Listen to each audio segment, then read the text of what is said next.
4 de abril se ha celebrado en Acapulco, prolongándose 3 días más en Ciudad de México, un congreso importante para nosotros.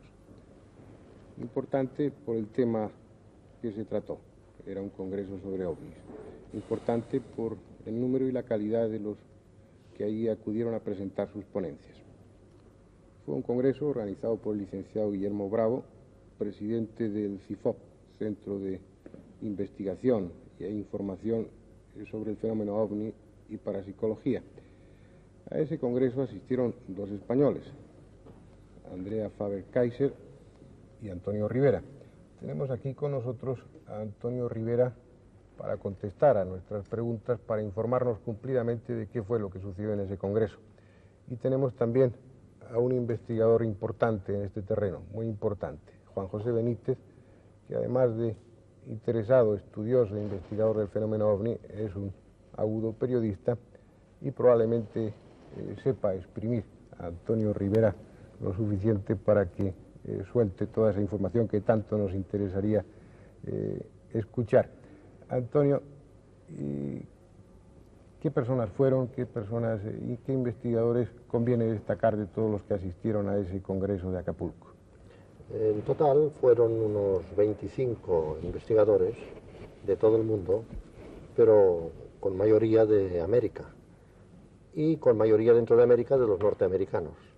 Entre estos había figuras verdaderamente notables, pues te puedo mencionar al profesor Allen Hynek, que ha sido 22 años asesor de la Fuerza Aérea Americana en la cuestión de los ovnis, el francés radicado en Estados Unidos, Jacques Vallée, entrañable amigo mío, y luego estaba Jim Lawrenson, que con su mujer Coral han sido los fundadores de la entidad decana de Estados Unidos en el estudio de los ovnis, APRO, Aerial Research Organization, de Tucson, Arizona.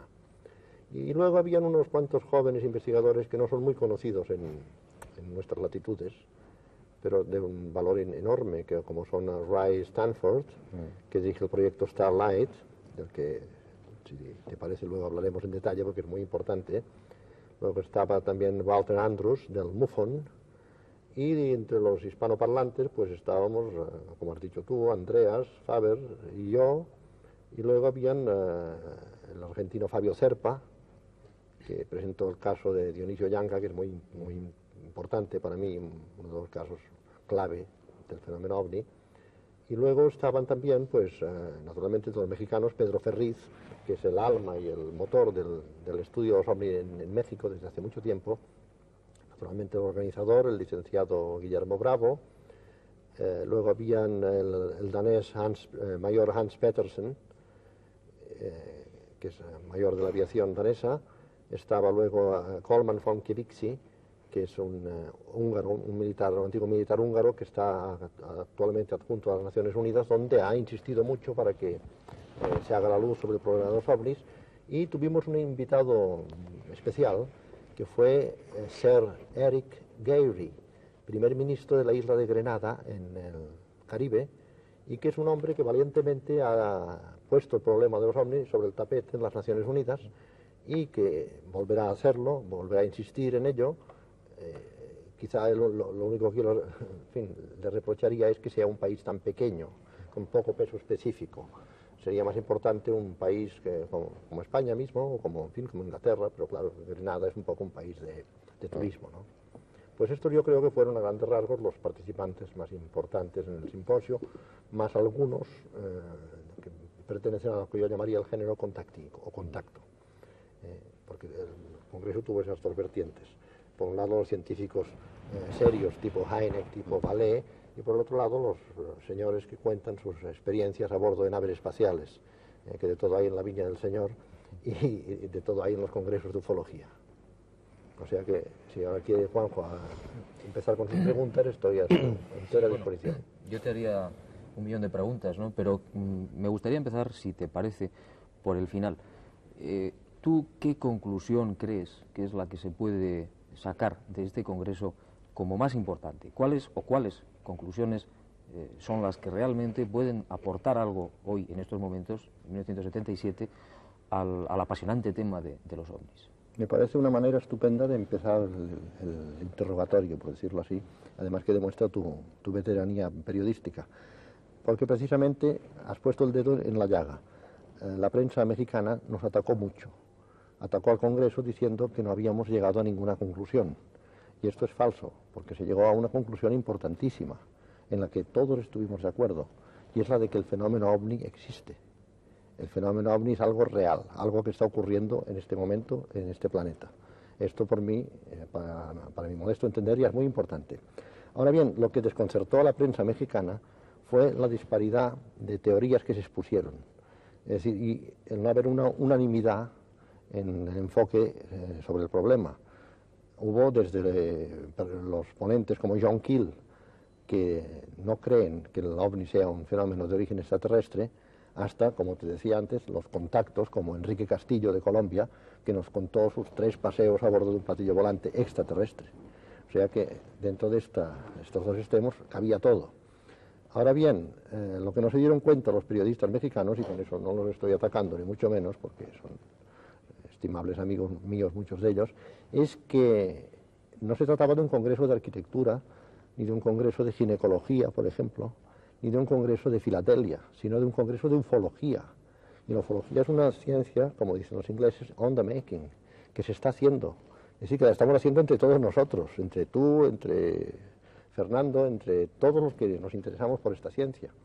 Ahora, perdona que te interrumpa, Antonio, es un poco triste, y en fin, yo te hablo un poco por la corta experiencia que tengo en los ovnis, es un poco triste que se necesiten tantos años, no sé si son ya casi 40 un poco, en forma masiva, las que se llevan estudiando el fenómeno en el mundo. Es un poco triste que todavía no estemos o no estén absolutamente convencidos de que en el caso de los ovnis, objetos volantes no identificados como tales, no se haya llegado a la conclusión de que realmente son astronaves procedentes del exterior. Existen, como tú muy bien sabes, muchos casos en los que realmente la evidencia es absoluta. ¿Por qué tanto tiempo? ¿Por qué tantos congresos? ¿Por qué tanta gente, te iba a decir divagando, pero no es la palabra exacta, sobre algo que realmente está ahí? Es que hay miedo realmente a reconocer que pueden ser seres del espacio que nos están visitando. Bueno, por una parte puede ser eso, en algunos de los investigadores, y por otra parte es que el fenómeno en sí es muy complejo. Es decir, la solución extraterrestre es la ideal y es la que para mí ha sido siempre la válida y lo sigue siendo. Pero las cosas no son tan sencillas como parecen a primera vista. Tenemos casos en los que entra lo que Jacques Vallée denomina la componente psíquica, en que parece que toda la fenomenología expuesta revierte al sujeto, es decir, que es algo que se crea en la mente del sujeto. En ese caso, pues nos encontramos ante una cosa que está más bien dentro del campo de la psicopatología. A ver, explícame un poco. Sí, por ejemplo, el caso mismo de este señor que dice que ha dado paseos en platillo volante. En este caso, como de todos los contactos, solo tenemos su palabra para creerle. Es decir, o le crees o no le crees, es una cuestión de fe. Si tú quieres creerle, pues eres muy libre de hacerlo y lo crees, ¿no? Hay quien lo cree y hay gente, además, pues que casi ha fundado un culto basándose en este aspecto del fenómeno OVNI. Pero si tú buscas la prueba objetiva, la prueba científica, ninguno de estos contacti te la da, no te la dan. Entonces es una cuestión puramente de fe. Muchas veces te das cuenta de que es una cosa, una fabulación, hay casos en que está clarísimo, otros en que es más dudoso. Es decir, yo me quedaría con los casos de abducción. Yo, Antonio, perdona, creo que te has dejado una tercera parte, y es los casos que están absolutamente claros, en el sentido de que se ha visto... Por ejemplo, ¿cuál? Pues, por ejemplo, vamos a centrarnos no en el Congreso, porque yo no estuve, desgraciadamente, pero sí en España. El último caso en la base aérea de Talavera la Real, en Badajoz, donde un tripulante de unos 3 metros de altura con una escafandra apareció a las 2 y pico de la madrugada en la zona de combustible, y un cabo y 2 soldados con los que he podido hablar, conversar largamente, dispararon sus ametralladoras contra este tripulante. Esto no ha saltado a la prensa, prácticamente es una primicia que ofrece hoy el programa, y para mí ese y otros casos no, de acuerdo, pero un momento. Son evidentes. Ahora permite que sea yo quien te interrumpa. Es que hay que distinguir muy bien entre lo que yo llamo tipos de contacto mesiánico como el del señor Enrique Castillo, por ejemplo, y otros, los de Siragusa, Eugenio Siragusa, el ya famoso de Adamski, en que hay mensaje, es decir, en que hay un mensaje en que el extraterrestre, o el supuesto extraterrestre, da un mensaje casi siempre de tipo mesiánico, en el que te dice que debemos evitar las guerras atómicas y todas esas cosas. Pero los casos que tú me pones yo los acepto totalmente, porque no son casos de contacto mesiánico, son casos simplemente de lo que Hynek llama encuentro próximo del tipo tercero. ¿Y por qué el Congreso no acepta esos casos? Claro, Por que tanto, los la acepta. procedencia extraterrestre de estos Los acepta plenamente, además se expusieron algunos de ellos muy documentados. Por ejemplo, ¿Puedes contarnos alguno de estos casos? hombre, hay uno que creo que es clásico y que me parece que se ha contado hoy aquí, que es el de Dionisio Yanca, el camionero argentino Dionisio Yanca. Este es muy importante por la calidad de la investigación. Este caso fue presentado por Fabio Zerpa, por mi querido amigo Fabio Zerpa, que es el presidente de ONIFE, una entidad argentina dedicada al estudio de los ovnis. Y resumiendo, es así: el 28 de octubre de 1973, el camionero Dionisio Yanca salió de Bahía Blanca en su camión. Se le reventó un neumático y se detuvo a cambiarlo de noche. Parece que entonces oyó voces atrás, se volvió y había 3 seres de elevada estatura vestidos de rojo, curiosamente similares a los del OVNI de Canarias, que tú conoces, y en uno de ellos una mujer, 2 hombres y una mujer. La mujer es la que parecía llevar la voz cantante, y a partir de aquí el hombre ya no recuerda nada. Al día siguiente se encontró en la carretera con una amnesia total, anduvo por Bahía Blanca de comisaría en comisaría, de donde lo echaban, lo tomaron por un borracho, y terminó dando en el hospital español precisamente de Bahía Blanca, donde se dieron cuenta de que estaba en un profundo estado de shock y lo atendieron. Entonces la ONIFE hizo una investigación con 8 médicos, uno de ellos el doctor Smirnov de la policía de Bahía Blanca, el cual aplicó por primera vez a un testigo de un caso de OVNI que no recordaba nada, como era el caso de Dionisio Yanca, un testigo amnésico, le aplicó por primera vez el pentotal, el suero de la verdad. Solo podía hacerlo un policía, en fin, un médico civil no lo podía hacer. Entonces este hombre fue sometido también a regresión hipnótica, a técnica de regresión hipnótica, revivió la experiencia y describió con todo detalle el interior de la astronave donde había estado, las 3 figuras humanoides gigantescas de casi 2 metros y las pruebas a que le sometieron. Parece que le hicieron algunas incisiones en la cabeza con una especie de guante provisto de 3 pinchos. Esto, para mí este caso es muy importante porque el testigo no recordaba nada conscientemente.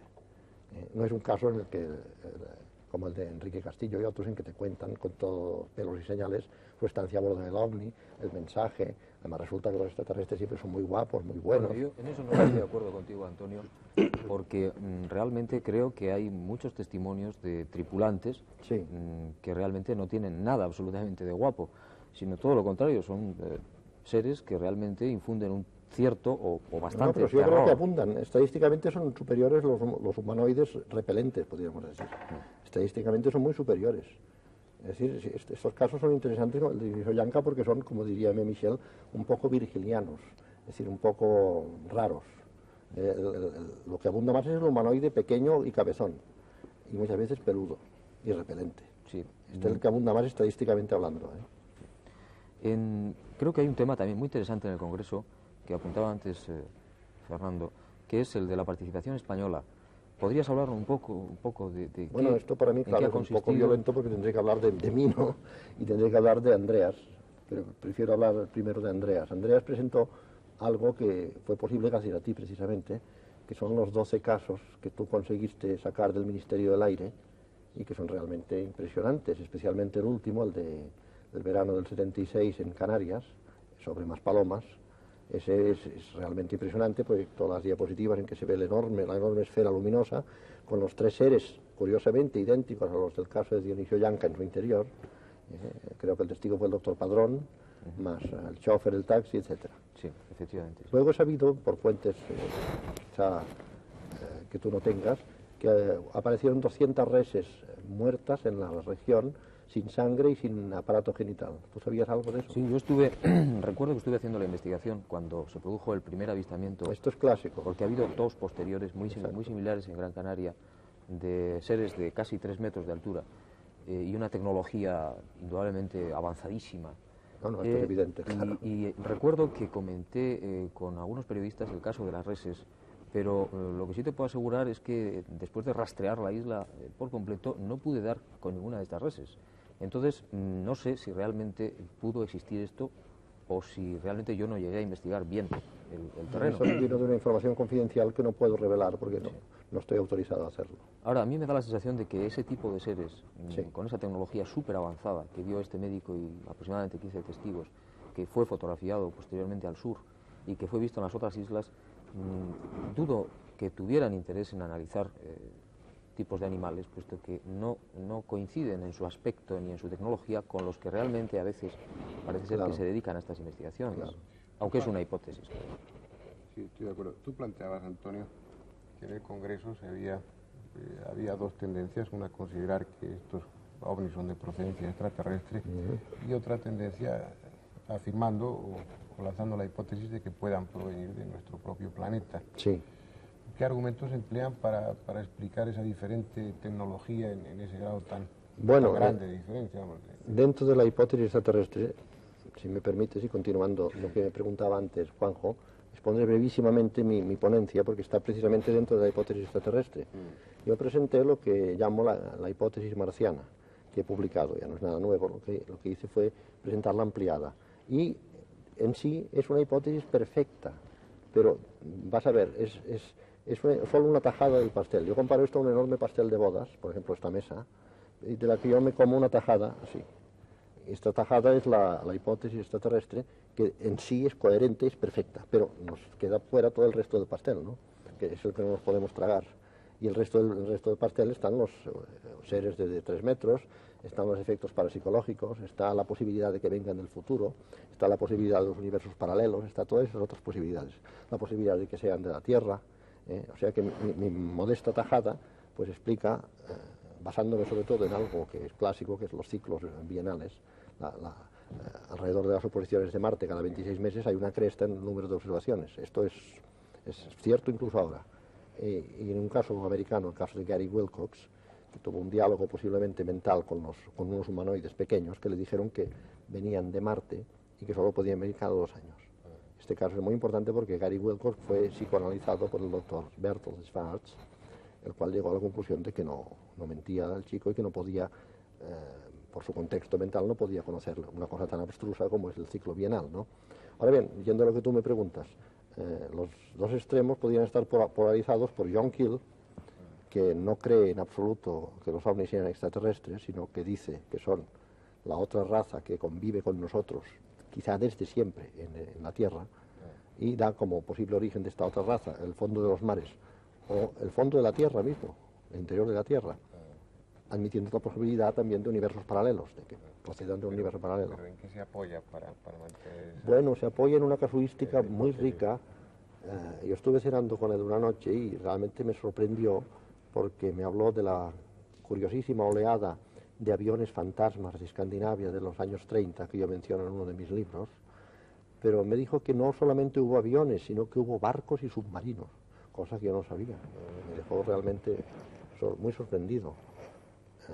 Como pequeño inciso kiliano, te diré que me invitó a la habitación de su hotel, me dijo habitación 1003, 1003, el Hotel Aristos de México. Yo digo, querido John, yo estoy en la habitación 1003 del Hotel Diano Romana, mismo número de habitación. Estas son esas coincidencias que le gustan a John Keel precisamente, junto con los hombres de negro, los Cadillacs negros y todas esas cosas. Hay un tema que a mí me apasiona y es que hace muy poco el presidente de los Estados Unidos, y se ha publicado, como sabéis, en todo el mundo, iba a abrir las puertas definitivamente de los archivos de los Estados Unidos, de las importantes pruebas que dispone el gobierno de los Estados Unidos. Eso todavía no se ha producido y yo personalmente tengo mis serias dudas de que se vaya a producir, porque una cosa es lo que piensan los políticos, como sabéis, y otra cosa lo que piensan los militares. Eso lo dijo durante la campaña, ¿no? Sí. Claro, entonces se hacen muchas promesas. Entonces. ¿Qué opinaban los expertos y los científicos y los investigadores norteamericanos de las pruebas que realmente tiene hoy el gobierno de los Estados Unidos? Están haciendo unas preguntas estupendas, Juanjo, porque precisamente has puesto otra vez el dedo en la llaga en algo muy interesante que pasó en Acapulco. A Acapulco, como he dicho antes, asistió Ray Stanford. Ray Stanford dirige el proyecto Starlight en Austin, Texas. Tiene una extensión de muchos acres de monte en donde hay un equipo sofisticadísimo instalado del que forma parte un aparato de láser que proyecta un láser finísimo por el que se puede emitir voz humana modulada para contactos con ovnis. Luego tienen cámaras Baker-Nunn, fotografía que funcionan las 24 horas del día, tienen magnetómetros para detectar pasos de ovnis y parece que han conseguido resultados. Ahora bien, en los pasillos, fuera del Congreso, me dijo dos cosas importantísimas y que responden plenamente a lo que tú me dices. Primero, que él, por una fuente de inteligencia militar muy elevada con la que él está en contacto, que no puede dar su nombre, sabe que un ovni ovoide de 6 metros de diámetro mayor aterrizó en una base militar con 2 humanoides vivos a bordo, que parece ser que se entregaron, es decir, se dejaron capturar. Este ovni fue montado a bordo de un camión sin barandillas y de la base militar pasó a una base de la Fuerza Aérea. Y allí su contacto perdió la pista, ya no supo que había pasado más. Únicamente supo que se estaban enviando piezas del OVNI, por ejemplo, al laboratorio de propulsión a chorro de Pasadena, al arsenal de Redford, a la Rand Corporation, diversos laboratorios de Estados Unidos, pero no consiguieron saber lo que lo hacía funcionar, ¿no? que lo que estaban intentando averiguar. No se consiguió averiguar la planta motriz. Y entonces, después de esto me dijo que él sabía, por la misma fuente, que no pasaría un año sin que el presidente Carter hiciera una declaración muy importante sobre este punto. Pero los militares piensan igual que Carter, los militares norteamericanos. Bueno, pero Carter es el presidente. Parece que se los puede saltar todos a la torera, ¿no? En un momento determinado. Yo tengo mis serias dudas sobre ese particular. Lo que es seguro es que actualmente quien lleva la investigación sobre ovnis en Estados Unidos es la CIA. De esto no hay la menor duda. Todos los americanos presentes al Congreso me lo confirmaron. Sí, yo abundando en lo que dice Antonio puedo decirte que es muy reciente.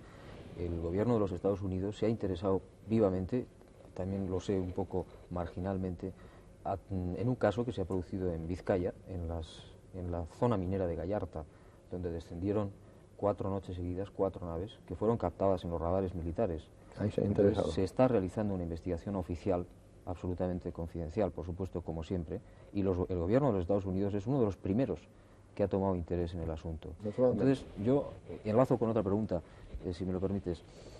La opinión de los expertos que estaban en el Congreso sobre el momento en el que se podría decidir al mundo cuándo puede ser y cómo se piensa hacer esa manifestación pública de que realmente estamos siendo visitados por seres del espacio. Bueno, aquí hay que distinguir otra vez entre, por ejemplo, personas de una indudable buena fe como el primer ministro de Granada, Sir Eric Gairy, que la haría hoy mismo, o ayer, ¿no? Ya la hubiera hecho. Y luego científicos como Hynek y como Vallée, que todavía creen que está el asunto muy verde, que no sabemos apenas nada sobre los ovnis y que hay que seguir investigando. Hynek decepcionó a la mayoría del público, te lo puedo decir. ¿Por qué? Porque no dijo nada, no dijo ni blanco ni negro, sino todo lo contrario, podría decir parodiando a la famosa frase esa, ¿no? No dijo nada. Tengo entendido que la aportación vuestra, la aportación española fue muy interesante, muy seria. Bueno, por lo menos nosotros dijimos algo. Yo expuse mi modesta hipótesis marciana, que se fundamenta en hechos, en pruebas, pero Hynek nos dio un curso de astronomía muy interesante, pero que estaba fuera de lugar, en mi opinión, y luego pues dijo que el fenómeno ovni es algo real, algo que existe, que los testigos se reclutan entre todas las capas de la población, que no, cosas que ya sabía yo que diría porque son su credo, ¿no? Pero que no sabemos lo que es y que igualmente puede venir de fuera del espacio o puede venir de universos paralelos. ¿Se habló de crear alguna comisión oficial, algún gabinete de estudio a nivel mundial que realmente vaya de forma paralela a los estudios de los gobiernos? No, lo que se habló fue de apoyar la resolución que presentará el primer ministro de Granada a las Naciones Unidas. Se recogieron una serie de firmas, yo firmé el documento. Esto se va a presentar a las Naciones Unidas. Pero repito que lo presente Granada no es una cosa que precisamente haga mucho bien al fenómeno ovni, porque Granada es un país muy pintoresco, un país un poco de opereta, ¿no? En fin, es como si lo presentara a Mónaco, por ejemplo, o Andorra. No creo que sea una cosa muy favorable. Por ejemplo, estoy leyendo aquí en la lista de los congresistas Salvador Freixedo, también es conocido. Sí, En precisamente... este medio, ¿qué ponencia presentó? ¿De qué habló? Salvador Freixedo, como tú sabes, ha sido jesuita durante 30 años. Sí, lo conozco bien. Y yo también. Estaba en una posición, podríamos decir, completamente distinta de la mayoría de los ponentes. Él cree que el ovni es un fenómeno de tipo religioso, una cosa engendrada por el inconsciente colectivo de la humanidad y que personifica bajo una forma moderna la antigua antagonismo entre el bien y el mal, los ángeles y los demonios. Cree que hay ovnis angélicos y ovnis diabólicos, por ejemplo, y que a través del ovni, pues el hombre actual, que tiene una profunda crisis religiosa, busca un nuevo asidero, una nueva fe. Él, claro, le da un enfoque completamente de acuerdo con su, podría decir, con su profesión. ¿Y este tipo de ponencias, cómo son recibidas en un congreso de este tipo? Bueno, pues hay de todo. El público es muy vario también, no hay unanimidad en el público. Por ejemplo, tuvo grandes aplausos el señor colombiano, Castillo, que había dicho que dijo que se dio un paseo o 3 paseos en un ovni. Este señor cosechó grandes aplausos, cosa que no ocurrió, por ejemplo, con Vallée, que hizo una exposición muy técnica, bastante aburrida, con muchas estadísticas y muchos números. Por desgracia, la gente busca mucho el enfoque sensacionalista. Yo, de todas maneras, creo que hay una acusación que no podemos olvidar a los que investigamos este tema, y creo que tenemos que ser sinceros a la hora de hacer todos los planteamientos, y es que me da la sensación de que muchos de nosotros nos creemos en posesión absoluta de la verdad. Ah, no, yo nunca me he creído, por favor, no. No me metas a mí en eso. No. A mí me da verdadera pena no. Que se piense que se sabe todo de los ovnis. Creo que todas las posibilidades podrían tener alguna... Naturalmente, incluidos los angélicos, claro, y los luciferianos, como dice. Yo no estoy de acuerdo, no creo que eso se pueda hacer extensible a la mayoría. Aquí estáis 2 investigadores españoles, los 2 con conocimientos muy sólidos, los 2 dignos representantes de la ufología en España. Bueno, es la nueva generación. No repartiros más piropos, la nueva generación. Y ninguno de los 2 estáis comprometidos con una idea. Si hay algo que, otras muchas cosas que me atrae, me ha hecho amigo vosotros, es vuestra tolerancia y vuestra elasticidad.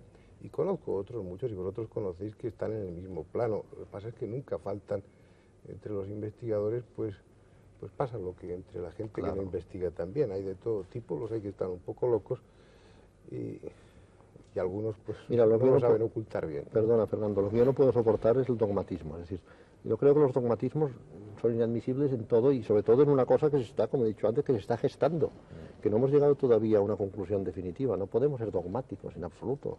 Yo tengo la mente abierta a todo y admito todo. Admito incluso las teorías del padre Freixedo. Muy bien. ¿Por qué no? Es posible que quizá la solución esté ahí. Quizá la solución esté en que ellos mismos nos lo digan algún día, ¿no? Claro. Yo empiezo por no tener la solución. Es decir, yo no la tengo. Yo busco.